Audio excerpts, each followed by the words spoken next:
Жители воркутинских улиц Дончука, Ленинградская, Спортивная добились организации автобусного сообщения.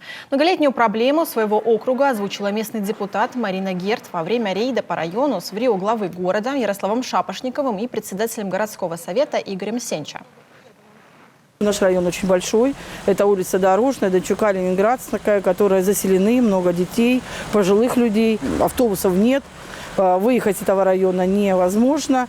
А здесь и стоматология, и детский садик. Поэтому перед администрацией города поставили проблему это организовать подвоз жителей нашего района на другие улицы города и по городу.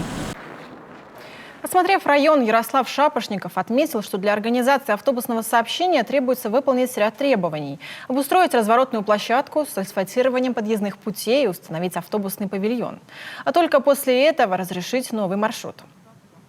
Данному массиву, улица Дорожная, Ленинградская, Дончука, необходима разворотная площадка, остановочный комплекс, потому что людям достаточно сложно добираться до транспортного сообщения или выходить пешком.